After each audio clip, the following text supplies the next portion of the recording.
Hello, my amazing children. This is Grandma Carla, and I am back with Treasures of the Snow by Patricia St. John, and we are on chapter 23. The Great Doctor Makes 3 Visits. Monsieur Bernier met the train himself with his own mule sled and drove Monsieur Givet and Lucien up to the chalet. All of the villagers came to their front doors to see the doctor pass, as everyone had heard the story, and Monsieur Givet had grown in fame and magnificence every time it was repeated. The children almost expected him to carry a magic wand, or at the touch of which little Danny Bernier would be immediately healed. Lucien was spoken of as though he were some modern miracle, but he could not hear what everyone was saying because the mule was trotting fast and the bells were jangling loudly. And that was a very good thing, for it would have been a pity to make him vain. He sat on the sled, propped up against Monsieur Givet. He could not have walked a step if he had tried, and had to be lifted from the train. His limbs were so stiff that they refused to function at all. But in spite of his weariness, he felt well and happy and full of hope, and his heart seemed to be chiming in merrily as the mule bells as they neared the chalet. Monsieur Bernier sat silent in the driver's seat, not knowing what to make of it all. It was rather a responsibility having such a famous man on the sled. He only hoped that the mule, who was very frisky that day, wouldn't tip the sled over the edge on one of the corners, an event which happened fairly frequently, for the sled was very big and the path was very narrow. He was worried about the money, too. Of course, he would give every penny he possessed to see Danny cured, but he didn't possess very many pennies, and what if they weren't enough? Perhaps this very famous man would accept a young bull by way of payment. They reached the chalet without any adventures or upsets, and Monsieur Bernier helped the doctor to alight, and then lifted poor Lucien in his strong arms and carried him up the steps into the front room, where he laid him on the couch. He, too, was pleased to see Lucien, for he had spent a very weary, anxious night searching for him in the drifts. Grandmother, Annette, and Danny looked rather odd, as though they were about to have their photograph taken. They were all dressed in their very best, sitting in a stiff little group on the edge of the very best chairs. They looked as though they had been sitting there expecting the very famous man for a long time. When he entered, Annette and Danny looked at Grandmother and rose gravely to their feet. Grandmother, on account of her rheumatics, merely bowed her head. Danny was not at all pleased. He had thought that a very famous man would be dressed in a red robe, like the lord who made William Tell shoot the apple in Annette's Swiss history book. He thought he would have a splendid curling yellow beard, too, and probably ride a white war horse, while this stranger who came in behind Father was ordinary. Danny felt very cross and stuck out his bottom lip and scowled. The doctor sat down on a chair as far away as possible from the group and smiled at them. He had a nice broad smile, and Danny forgot his disappointment and smiled back. Monsieur Givet put his hand in his pocket, withdrew a caramel, and held it out. "Do you want a caramel, Danny?" he asked. Danny grinned happily and nodded his head hard. A caramel was much better than a scarlet robe and a war horse. "Come and get it, then," said Monsieur Givet, and Danny hopped delightedly across the room. While he hopped, the doctor watched him with the closest attention. When the child reached him, he lifted him onto his knee and put the caramel into his mouth. He liked this family immensely. He liked Grandmother, who leaned forward and watched him as much as to say, "That child is mine. Be careful what you do to him, or you will have me to reckon with." He liked Father with his honest brown face and his shoulders bowed with labor. He liked Annette with her corn-colored braids and her spotless striped pinafore. And most of all, he liked the chuckling, friendly, blue-eyed little person who sat noisily sucking a caramel on his lap. He noticed, too, that there was no mother, and wondered whether it was the older woman or the young girl who kept the chalet in most perfect order. "Does your leg hurt you?" said Monsieur Gavette. "No," answered Danny. "No, monsieur," corrected grandmother.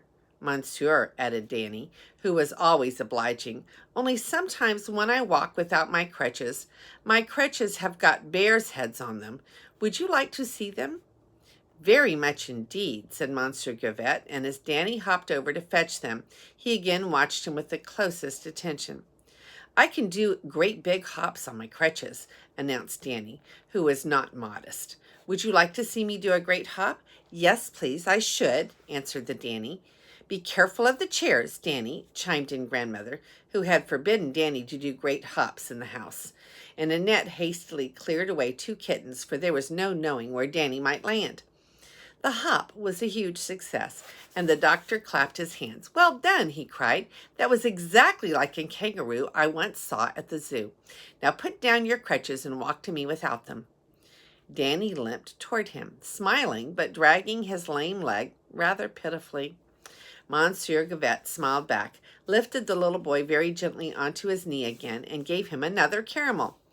And only then did grandmother, who had been watching very closely, turn to Annette. "Annette," she said, "put the kettle on and make a pot of afternoon tea and bring out the biscuit tin." Grandmother did not believe in honoring the great until she was sure they really deserved it. While Annette was getting tea, Monsieur Gavette laid Danny flat on the table and twisted and turned his leg about for a very long time. In fact, when he had finished, the tea was ready and grandmother invited him to sit down and drink with them. He sat down and seemed lost in thought. "Well," said grandmother at last, rather sharply, "can you do anything for him?" Every eye in the room was fixed on him as they waited for his answer, except for Danny, whose eyes were fixed on the biscuits, because he had forgotten to pass one. They had forgotten to pass him one, and grandmother would be cross if he got up and helped himself. The biscuits were delicious.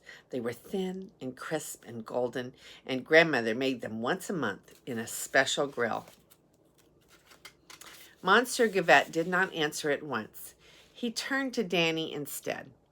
"Danny," he said, "would you like to be able to run about like other little boys?" Danny hesitated.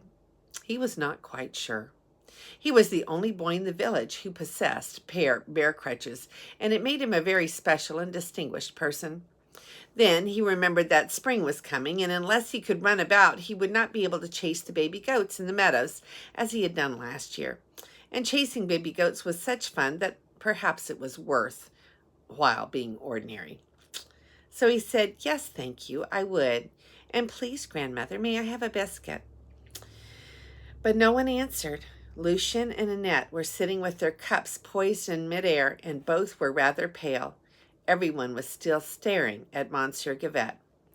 "Danny," said the doctor suddenly, "where's that fine cat gone?" "To the woodshed," said Danny. "Would you like to see her? She's got 3 kittens, too." "Yes, please," answered Monsieur Gavette, and Danny limped off to find Klaus. And as he passed the table, he helped himself to 2 biscuits, and nobody seemed to notice. As soon as the door had closed on Danny, Monsieur Gavette turned to Father. "I think I may be able to help you," he said, leaning forward and speaking very earnestly. "Although I cannot tell for certain until I've seen an x-ray of it. I think the bone was never properly set and is joined up wrongly, and that I could break it again and pull it out straight. But it would mean an operation and a long stay in the hospital.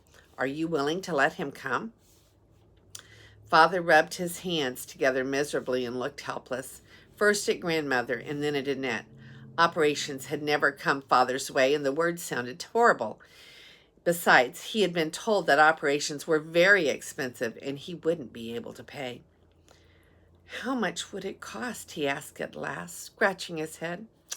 "It wouldn't cost you anything," replied Monsieur Gavette.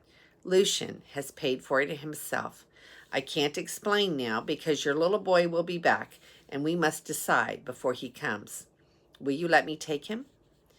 "Yes," replied grandmother, who hadn't been asked. "When?" inquired Annette. "Tomorrow morning," replied Monsieur Gavette. I shall be catching the early train, and I'll take Danny with me." "Where am I going on the train?" said a clear voice. Danny had come in quietly through the back door, and no one had noticed him. Now he stood at Monsieur Gavette's elbow with his arms full of kittens, looking pleased. He had only once been in a train in his life, just for 10 minutes, but he had never forgotten it. No one answered. They were still staring at Monsieur Gavette. "Where, grandmother?" inquired Danny again. The doctor turned to Danny. "Danny," he said, "you're coming with me down to the lake, and you're going to stay with me for a little, and I'm going to make your leg better. Will you like that?" Danny looked suspicious. "And Annette?" he said firmly. "And grandmother and papa and Klaus and the kittens?" "Yes, monsieur, we shall all like it very much." "Oh, no, Danny," cried Annette. "We can't all come, too. You've got to be good and go by yourself. Monsieur will look after you, and you'll soon come back." But she was nearly crying. The effect of these words was terrible. Danny flung himself, kittens and all, into Annette's arms and burst out crying. Never had the Berniers heard such a noise. Annette hugged and kissed him. Grandmother shook and jostled him. Father pressed handfuls of biscuits into his clenched fist, but nothing helped. The family looked at each other helplessly. Monsieur Gavette knew that unless he could think of something very quickly, he would lose the day. He turned to grandmother. "Does the little girl know anything about looking after children?" he shouted above the din. "She brought up this one," shouted back grandmother, which did not seem to Monsieur Gavette a very good recommendation just at that moment. "You had better send her with her little brother then," yelled Monsieur Gavette. "She can help my wife." "Danny," screamed Annette, shaking him hard to make him listen. "I'm coming too." Danny stopped instantly, gave 3 hiccups, and smiled. Monsieur Gavette did not smile back. He picked up the little boy and spoke to him very gravely. "I'm afraid you are very spoiled, Danny," he said. "When you come to my hospital, you will have to do what you are told, without any fuss or screaming." Danny pummeled him joyfully on the chest. "And Annette," he replied, and smiled again. He knew he had come out on top this time. Monsieur Gavette put Danny down. "I'm going to take Lucien home. If you can lend me a sled," he said, "so I will say goodbye for the present. The 2 children will meet me on the platform at 8:30 tomorrow morning with all that they need for the next 2 or 3 months. Annette shall help my wife in the morning and attend evening classes for her schooling. In the afternoon, she can be free to be with her little brother." Father shook hands dumbly and wiped his brow. Events were moving so fast that he felt he had been left right behind, but he was just beginning to understand that for 2 months, starting tomorrow, he had to live without Annette and Danny in a silent, tidy chalet, and that thought blotted out everything else. He went stumbling over to the cowshed to milk and to try to think things out with his bewildered head pressed against Paquette's kind, warm sides. Grandmother said goodbye at the door, and she held the doctor's hand for some moments in her own. "You are a good man," she said suddenly. "God will reward you." Monsieur Gavette looked at the valiant old woman in front of him, and his eyes suddenly became misty. He saw her with her 2 happy, healthy grandchildren behind her, and the clean, peaceful home of which she was the guardian angel. He caught a glimpse of the love and the courage that had strengthened her twisted hands and lighted her dim eyes to perform a labor far beyond her natural power, and of the simple selflessness that gave up the children without question because it was best for them to go. He knew that he was standing face to face with one of the saints of God. "You too," he replied. "You are good, unselfish woman, and will most certainly find your reward." Monsieur Gavette pulled Lucien to his own chalet on a borrowed sled and carried him in to his mother. She pretended to be very angry with him. "You naughty boy, Lucien," she cried, "going off like that and giving us all such a dreadful fright.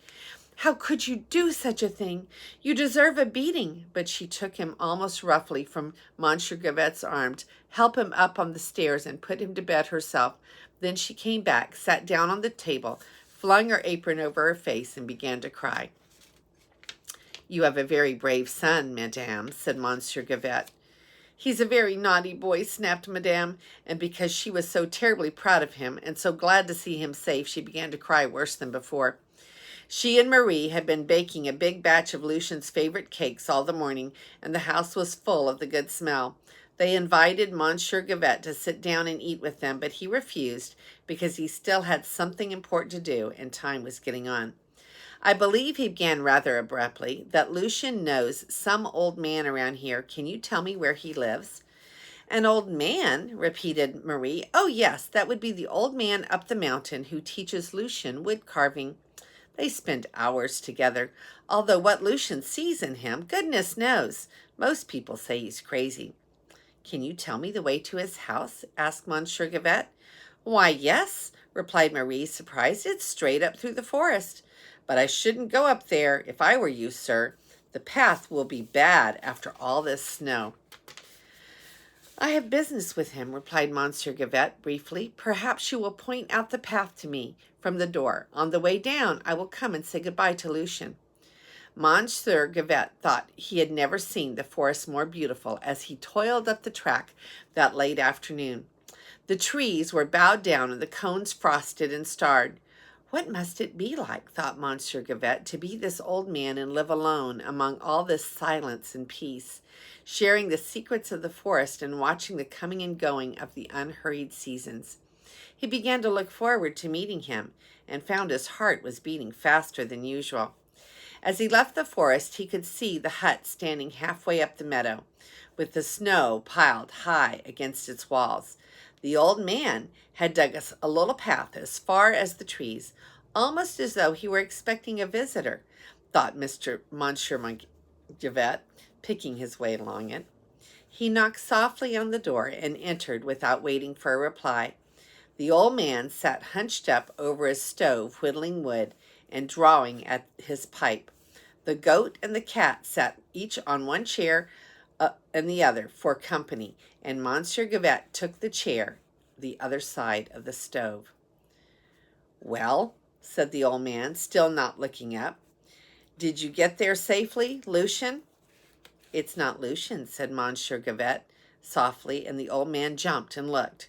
And then they sat staring at each other as though they had each seen a ghost, and yet uncertainly, as though the ghost might possibly be true after all. "I have come to give you back this money," said Monsieur Gavette at last. "I don't want money to help that child. In the circumstances, I will do it free, if it can be done." "Then the boy broke his promise," growled the old man, and he leaned his chin on his stick and stared and stared and stared. "He did not break his promise," replied Monsieur Gavette. "He told me nothing but that it was given him by an old man and that it was the payment of a debt. But I do not accept large sums of money from peasant boys without making sure that they came by it honestly. I had no difficulty in finding out from other people who you were and where you lived." There was another long, long silence. "Is that all you came to say?" said the old man at last, and his voice sounded suddenly old and weary and hopeless. Monsieur Gavette got up quickly and knelt down beside the bowed figure of the old man. "Need we pretend any more?" he said.